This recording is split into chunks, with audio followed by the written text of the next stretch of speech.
Olá, sejam muito bem-vindos. O que um dia foi criado para ser uma promessa de proteção, hoje, para muita gente, virou uma espécie de prisão. A CLT, a famosa carteira assinada, já foi um grande símbolo de estabilidade. Hoje em dia, virou quase uma piada. Vamos entender juntos o que aconteceu para um sistema de proteção se transformar em algo que tanta gente hoje em dia tenta evitar a todo custo. Olha, essa frase, dita por uma criança de 12 anos, é, no mínimo, chocante, né? Ela mostra uma mudança cultural muito profunda na forma como o emprego formal é visto. E isso está começando muito, muito cedo. Não é mais só uma discussão de economista, não. Virou uma aspiração de toda uma nova geração. Mas, espera aí, como é que a gente chegou nesse ponto? Como que um conjunto de leis que foi feito para amparar o trabalhador passou a ser tão criticado? Para a gente entender essa virada de chave, a gente precisa voltar no tempo, lá para a origem de tudo. Pensa no Brasil lá dos anos 40. O país estava numa transição gigantesca, deixando de ser um país do campo para se tornar um país industrial. As grandes fábricas estavam surgindo e com elas um novo tipo de trabalho, muitas vezes bem desigual e com muita exploração. A CLT nasceu exatamente como uma resposta para esse novo cenário. E olha, ela trouxe avanços que eram essenciais para aquela época. Coisas que hoje parecem óbvias, sabe? Tipo, jornadas de 8 horas, salário mínimo, férias pagas. Tudo isso foi uma conquista enorme para combater a exploração real que rolava nas fábricas, com gente trabalhando até 14 horas por dia. Naquele momento, fazia todo o sentido do mundo. E aqui está o pulo do gato. A solução que foi pensada para os problemas de uma era industrial dominada por poucas e enormes empresas parece que não se encaixa mais na economia de hoje, em que a maioria dos empregos vem de negócios pequenos e médios, que vivem uma realidade totalmente diferente. Essa desconexão com o mundo atual acabou criando um sistema baseado no medo. Medo para o empresário, que ficou com o pé atrás na hora de contratar, e frustração para o empregado, que muitas vezes se sente preso. E o custo desse medo, minha gente, é impressionante. 161 bilhões de reais. Esse foi o valor que só a indústria de manufatura pagou em ações trabalhistas na última década.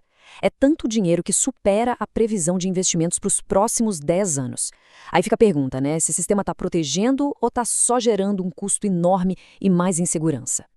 Vamos dar uma olhada na matemática do salário. Para um funcionário colocar no bolso limpinho R$ 2.910, a empresa precisa desembolsar quase o dobro, R$ 5.440. Essa diferença absurda que não chega na mão de quem trabalha vai embora em encargos, impostos e benefícios obrigatórios, e isso pesa e muito para quem contrata. E isso nos leva para um terreno bem perigoso: a imprevisibilidade da justiça. Casos como esses, em que um padeiro demitido por suposta embriaguez ou um funcionário que cai da cadeira em casa ganham indenizações, isso cria um cenário de roleta russa para os empregadores. O medo de levar um processo acaba fazendo com que muitos desistam de contratar. Diante desse sistema todo, um número cada vez maior de pessoas está procurando uma rota de fuga.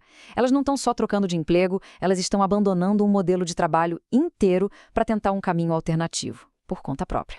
E olha só que interessante a mudança no perfil de quem trabalha sem carteira assinada. Lá em 2012, a maioria tinha baixa escolaridade. Hoje, mais da metade já tem ensino médio completo ou até faculdade. Isso mostra que sair da CLT deixou de ser por falta de opção e passou a ser uma escolha consciente de uma galera cada vez mais qualificada. A história do Tassiano Rocha resume bem essa escolha. Depois de 17 anos no regime CLT, ele preferiu a autonomia de ser motorista de aplicativo. E a fala dele deixa muito claro que a decisão vai bem além do dinheiro. Envolve flexibilidade, ter controle do próprio tempo, qualidade de vida, valores que o modelo tradicional muitas vezes não consegue oferecer. E essa não é uma tendência isolada, viu? A escala desse movimento é surpreendente. Em 7 capitais brasileiras, por exemplo, estar fora da carteira assinada já é a realidade para mais da metade dos trabalhadores. Em muitos centros urbanos, o que era alternativo virou a nova norma. Tudo isso nos coloca diante de uma encruzilhada fundamental. O mundo do trabalho mudou, o que as pessoas querem da vida mudou, mas o sistema, em grande parte, continuou o mesmo de 80 anos atrás. Então, para onde a gente vai a partir daqui? Basicamente, a gente tem dois modelos na mesa.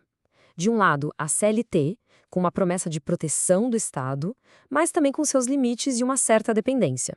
Do outro, o caminho do CNPJ, onde o profissional vira um prestador de serviços.